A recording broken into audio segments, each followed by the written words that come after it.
Olá, minha Paraíba, muito boa tarde, em pleno São João. Estamos começando aqui mais uma edição do seu Rede Verdade para você, para acompanhar aqui a nossa programação, a programação da TV Arapuã, Band, também ficar ligado nos assuntos políticos aqui na Paraíba. Depois que passar esse São João, aí você tem toda uma agenda eleitoral, inclusive já com o pé no mês do início das convenções partidárias. Começa em julho, já no próximo mês, as convenções partidárias, onde os partidos vão oficializar todas as candidaturas a vereador e a prefeito aqui no Brasil como um todo e no estado da Paraíba. Para a gente já começar a esquentar aí os debates e as leituras e as análises para as eleições de 2024, com reflexos de 2026, eu tenho o prazer de ter ele de volta aqui comigo. Fazia tempo que ele não estava... Nem parece que era ano de eleição, porque fazia tempo que ele não passava por aqui. Eu estou falando do professor, do cientista político, Gonzaga Júnior, que está aqui comigo. Professor,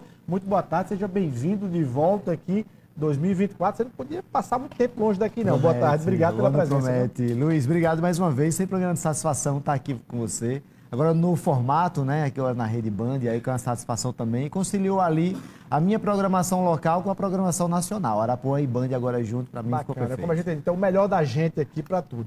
Bom, professor, vamos lá, vários temas para a gente definir. A gente tem acompanhado, vamos começar por João Pessoa, né, para a eleição na capital, e a gente vai destrinchando aí outros momentos. João Pessoa, a eleição, o prefeito Cícero Lucena colocando o nome dele à reeleição. O assunto de rompe ou não rompe com o governador foi superado, a aliança está consolidada nesse sentido. Talvez a dúvida se a reedição da chapa, mas se encaminha para a reedição da mesma chapa de 2020. A direita com Marcelo Queiroga, pastor Sérgio Queiroz também, uma junção. O deputado Rui Carneiro se mantendo ali e uma definição ainda por parte do PT e da esquerda.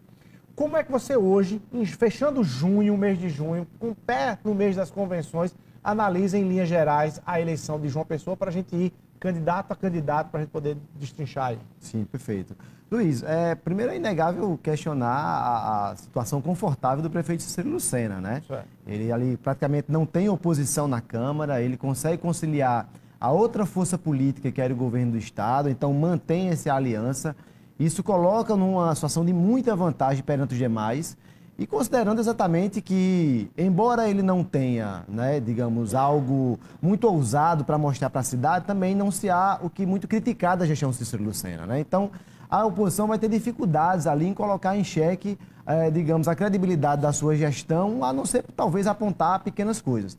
Porém, e se fortalece, mais uma vez, repito, né, com ali, digamos, a blindagem ali, o verniz do governo do Estado, que você tem duas grandes estruturas que, via de regra, o governo municipal, o governo estadual, coloca sua estrutura, digamos, partidária, política e administrativa também em prol dessa campanha. Consequentemente, a gente tem as oposições ou as candidaturas de oposição que elas não conseguiram ali se consolidar para dizer realmente qual é a que se coloca ali à frente. Aí eu poderia começar, talvez, com a primeira que, ao meu ver, já está consolidada, que é a candidatura do Luciano Cartacho, e a gente comentava que talvez seja ali a candidatura que teria uma, digamos, uma capacidade de competitividade de maior. Competir, tendo em vista que Luciano foi gestor há pouco tempo, né? Só tem 4 anos, ou seja, foi substituído por Cícero. Também vai ter dificuldades porque houveram algumas questões da sua administração que foram questionáveis, a exemplo da questão da Lagoa, isso coloca um pouco se o debate for administrativo, vai ser colocado ali alguns prós e contras também. Então toma lá da cá. Toma lá da cá, e isso vai ser inevitável. Claro que Cícero acaba caindo na vantagem porque está na gestão, né, muitas vezes. Então você aponta esse favoritismo do prefeito Cícero Lucena, porque está, inclusive, no mandato, até uma eleição de reeleição, inclusive fazendo um recorte histórico, me corrija se eu estiver errado, desde o instrumento da reeleição instituído, nenhum prefeito de João Pessoa perdeu a reeleição, perfeito, né? O próprio Cícero já ganhou a reeleição. O próprio Luciano ganhou a reeleição. Luciano ganhou a reeleição, Ricardo Coutinho ganhou a eleição, todos ganharam, né? Seria uma ruptura histórica se Cícero perdendo essa reeleição. Então já sai com esse favoritismo. Deixa eu lhe perguntar, antes de ir para a candidatura, se um outro item favorável que aponta esse favoritismo os candidatos da oposição, no eventual segundo turno, me parece que eles têm dificuldade de unidade. Isso ajuda. Por exemplo, você tem Marcelo Queiroga da direita, você tem ali Luciano tentando sair dessas amarras que o PT colocou nele, da esquerda, você tem Rui Carneiro, que balança para um lado e para o outro. Nesse ponto, é difícil unir os três no eventual segundo turno com Cícero Lucena, e essa é mais uma vantagenzinha de Cícero, ou você acha que não, na hora do vamos ver onde é que dói, dá para juntar a oposição toda no eventual segundo turno? Não, acho muito difícil, Luiz, a oposição ela se juntar numa frente única em oposição a Cícero Lucena. Isso favorece o próprio prefeito. Isso favorece. Inclusive, por exemplo, a gente pega ali a extrema-direita de Queiroga, com certeza ela vai migrar para Cícero, porque teria mais caso o segundo turno seja com o Luciano. Não votem no Luciano Cartacho. Automaticamente, necessariamente. Se for o contrário também. Se for o contrário também. Então, eu acho que quando a gente traz para Rui, aí tem uma facilidade maior. Nesse ponto, Rui seria o que, digamos assim, o mais flex. É mais flex. Inclusive já foram aliados, né? Cícero, Cartacho e Rui tiveram muito próximos na gestão de Cartacho aqui em João Pessoa. Rui fazia parte ali com indicação política também. E isso criou ali, inclusive era um dos pretensos possíveis candidatos para substituir Cartacho. Rui também entrou, né? Assim como Dilma, assim como outras pessoas mais ali do leque, mais próximo da casa de Cartacho, mas Rui também era uma das possibilidades. Então, há uma capacidade de diálogo num provável segundo turno entre Cartacho e Rui. Marcelo Queiroga é praticamente impossível, né? Não é impossível, mas muito improvável ali que haja, né? E aí eu queria destacar, Luiz, uma coisa que também dá habilidade de Cícero Lucena no seu grupo, com o auxílio do governador, de tirar da frente dessa disputa o Nilvan Ferreira. Nilvan, quando ele migra para Santa Rita, ali foi uma jogada muito estratégica também, né? Vamos lembrar, inclusive, que Emerson Panta tenta se aproximar do governo do Estado, mas já havia ali um pré-acordo, não necessariamente um acordo aberto, mas ao que se parece, já havia algo nesse sentido. Retirar talvez ali o principal opositor, o que teria talvez uma capacidade de enfrentamento maior e que passava dificuldades na sua base, porque o próprio PL, né, já tinha fechado o acordo para a candidatura de Queiroga, né? Então, mas você destaca um ponto interessante, é que a saída de Nilvan, que tinha uma crítica mais contundente, né, à gestão e talvez um trânsito num eleitorado em que vai além da questão ideológica, era o eleitorado né, mais da classe C, da classe D, da classe E, assim, ele conseguia transitar ali. Essa saída torna a eleição tanto quanto mais igualitária nos candidatos da oposição. Você pensa assim, quando você diz assim, olha, não tem nenhum nome da oposição que está aparentando, eles todos estão ali meio que na mesma, até as pesquisas apontam eles ali na mesma média, né, de patamar. Sim. Não, com certeza. Eu acho que aí, se a gente pega, vamos lá, a extrema-direita ela consegue dialogar muito mais ali com a classe média alta, né, ou com alguns setores os mais fundamentalistas, seja evangélicos, seja católicos.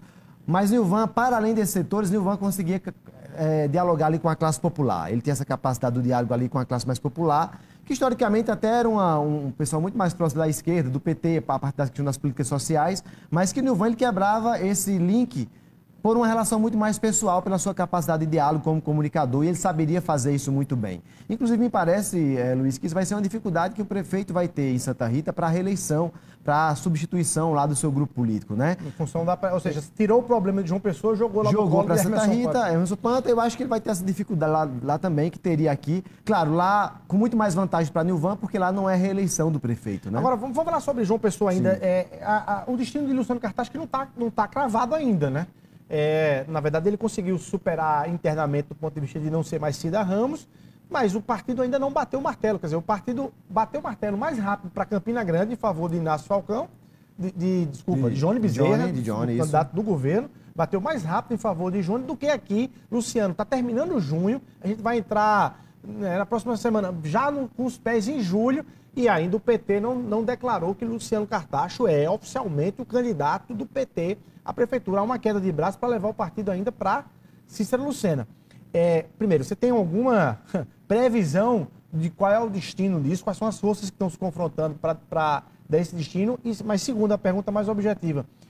Cartacho já perdeu gordura, time, o PT já conseguiu indiretamente prejudicar Luciano Cartacho para essa eleição? Ou ele ainda, lançado em julho, ele teria chances aí de voltar ao mesmo patamar que teria se estivesse trabalhando e fosse anunciado desde o ano passado? João Pessoa está dentro das cidades acima de 250 mil habitantes, onde a decisão das candidaturas é do Diretório Nacional, não do PT local, né? Então, nesse caso, Luiz, aí você acerta, porque de fato o Diretório Nacional ele tem atrapalhado a vida do PT na capital, uma vez que ele se coloca num momento de indecisão, ou seja, você tem ali várias possibilidades, várias variáveis, várias possibilidades, inclusive de apoio, se era isso a prioridade do PT para 2026 do presidente Lula, né?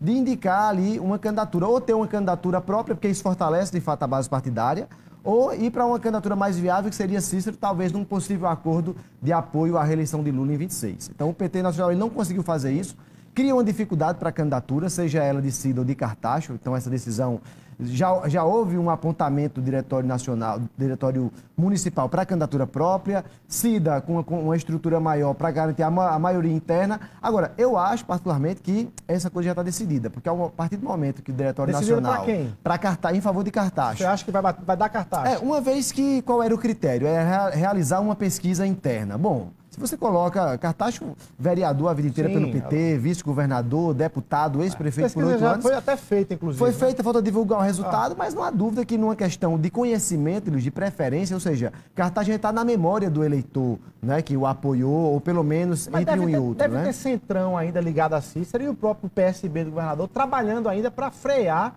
e dificultar a vida de Cartacho, né? Isso é possível, isso é possível. Agora, a partir do momento que o Diretório Nacional coloca a possibilidade da pesquisa como um critério, então me parece que a coisa já está fechada, né? Porque talvez, até para um acordo futuro com o Cícero, por exemplo, né? Eu falo futuro próximo, dos próximos dias, até porque esse momento está finalizando, já a gente está um mês de começar as convenções.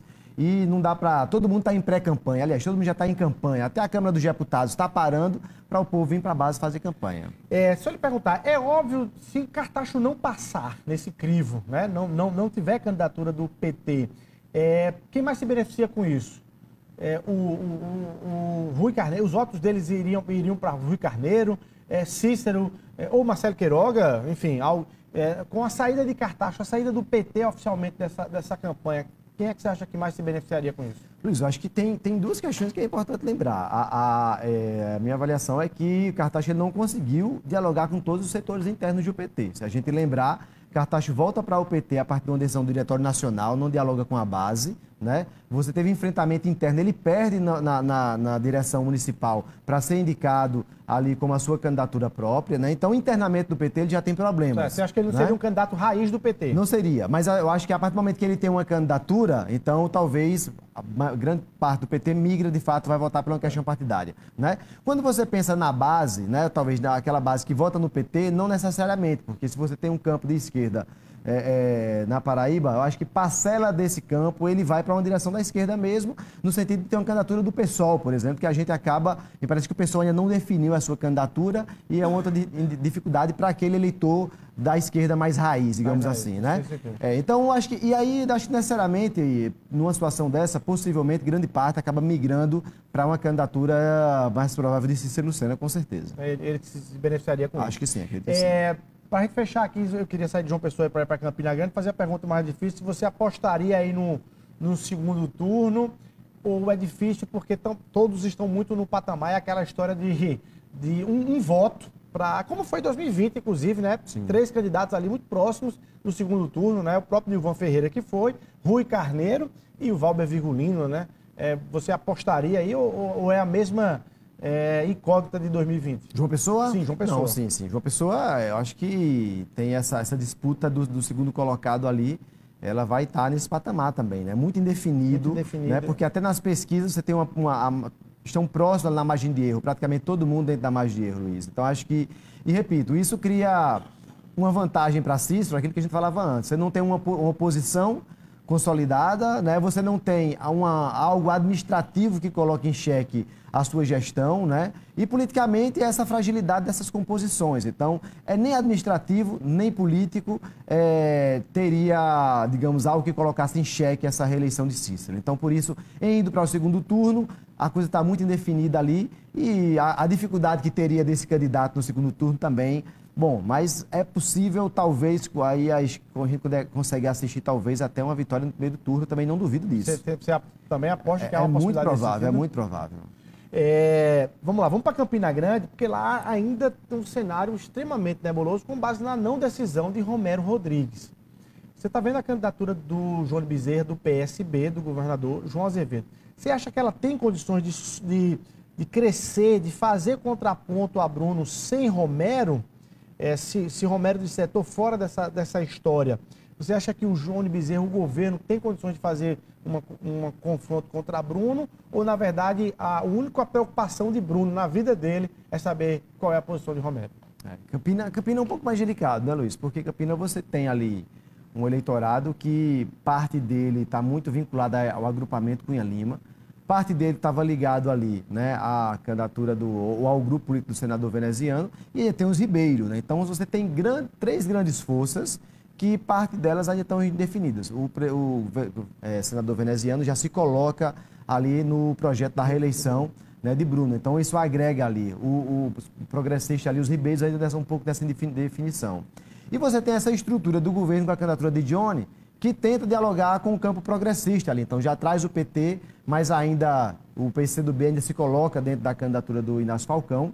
Então isso coloca ali um certo movimento que eu acho que vai ter muita coisa que vai se mudar, vai se transformar ainda nas prévias ali dos processos das convenções. Agora, uma liderança que traria, ou pelo menos você conversando com qualquer campinense, ele coloca ali como uma peça-chave desse jogo exatamente a posição, né, de Romero nesse contexto, né? Então, essa indefinição de Romero coloca muito porque, de fato, ele conseguiu criar uma coisa interessante em Campina, que é o eleitor que tem uma saudosa memória da sua gestão, mas que tem uma relação afetiva também. E que aí, claro, isso em certo momento se vincula ao agrupamento dos Cunha Lima, mas também eu poderia até arriscar dizer aqui que Romero ele conseguiu criar um vínculo próprio ali, até por uma certa afeição que as pessoas têm por ele, então isso era muito significativo. Se você estivesse com o Romero, professor, me diga aí, você acha que eu devo fazer o que na minha vida? Para Romero Rodrigues, se ele sentasse assim, eu quero a consulta do professor Gonzaga Júnior,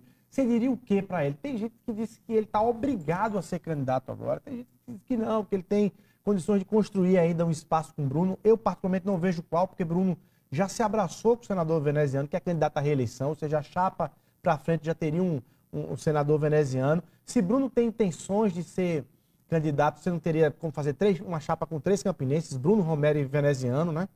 O que você diria, Romero, num momento como esse, para ele tomar a decisão, se é que ele está ouvindo muita gente? Eu particularmente não conheço o Romero pessoalmente, teria dificuldade de dizer isso, mas eu vou dizer para você algo que eu ouvi de alguns colegas, inclusive jornalistas em Campina Grande, que diria o seguinte, que haveria até, não sei se isso é exagero aqui também, né? Então, estou fazendo uma coisa que, talvez, terceirizando uma palavra, né? Mas, sério, olha, tem determinados secretários de Bruno que hoje estão esperando o Romero anunciar para poder sair da gestão. Também, já ouvi entende? Isso também. Imagina, então, eu acho que isso até descredibiliza muito a candidatura para a reeleição do prefeito Bruno e coloca ali o prefeito Romero, né? O deputado Romero, numa vantagem muito grande. Então, eu acho que se fosse para dizer a ele o que deveria ser, ele não tem nada a perder, né? Então, seria, Romero, bola para frente, toca essa campanha aí, porque tem muita gente esperando. Pelo menos é o que eu tenho escutado ali, conversando com ali mais dos bastidores. Mas aí me parece, Luiz, que há sempre uma grande crítica a Romero, no sentido de que ele não é uma pessoa do enfrentamento, do risco, né? Então, talvez isso... Mas pelos números, ele nem está em risco, né? Seria um investimento, digamos assim, de bom retorno, né? Assim, pelo menos seguro. Aí eu ia lhe perguntar, você acha que Bruno Cunha Lima, o prefeito Bruno Cunha Lima, inclusive está com outro, me parece que teve uma mudança ali da equipe de marketing, acho que o Lavareda, né, grande nome aí, sociólogo Lavareda de análise política, assumiu ali um pouco aquela pré-campanha de Bruno. Ele tem uma chance nesse confronto com o Romero? Né? Você acha que ele tem qual seria o caminho de possibilidade de Bruno, de alternativa, de ele vencer, né, Romero, numa disputa de voto a voto, de urna a urna? É pela gestão, ou a mudança de postura, de discurso, ou mesmo acusando o Romero de estar sendo ali um preposto do governo do Estado como candidato ao governo, ou seja, elevar o campinismo novamente, se Romero, caso venha a ser o candidato do governo? Eu acho que essa questão desse debate muito mais emocional do campo político, de agrupamento político em Campina, muitas vezes ele se sobressai sobre a pauta administrativa, Luiz. Então, acho que, claro, isso aí, o administrativo sempre ele pode colocar em xeque ali uma gestão e facilita para a oposição. Muito não é o caso de Bruno. Até, em certa medida, parece que João Pessoa, você não tem nada que desabone, mas também nada que o engrandeça dentro de uma gestão ali, algo que transforme a cidade de Campina Grande de forma significativa. Nesse contexto, acaba se sobressaindo talvez as composições. Então, Bruno ele também tem uma vantagem interessante, porque todo digamos ali, o núcleo duro dos Cunha Lima estão ali no seu apoio, né? Trazer a base ali também de veneziano, que historicamente é a oposição. Ele não está isolado, você está dizendo. De forma alguma, de forma isolado, alguma. E além disso, tem a estrutura da gestão, né? Tem toda digamos, uma máquina administrativa que também faz campanha, né? Então, isso o coloca na vantagem. Só que talvez ali fazer esse enfrentamento seria um enfrentamento, considerando todas as vantagens que o Romero teria, né? Um debate ali muito equilibrado que talvez a gente não conseguisse ali fazer um exercício de previsão muito bem muito exato, claro, né? Para cravar, né? Bom, vamos rapidinho para o intervalo comercial. No próximo bloco a gente fala de 2026. Pula 2024, já faz uma análise de 2026 que me parece estar muito latente nessas eleições agora municipais, a formação das chapas para 2026, né? Rapidinho, um minutinho só e a gente volta aqui no Rede Verdade.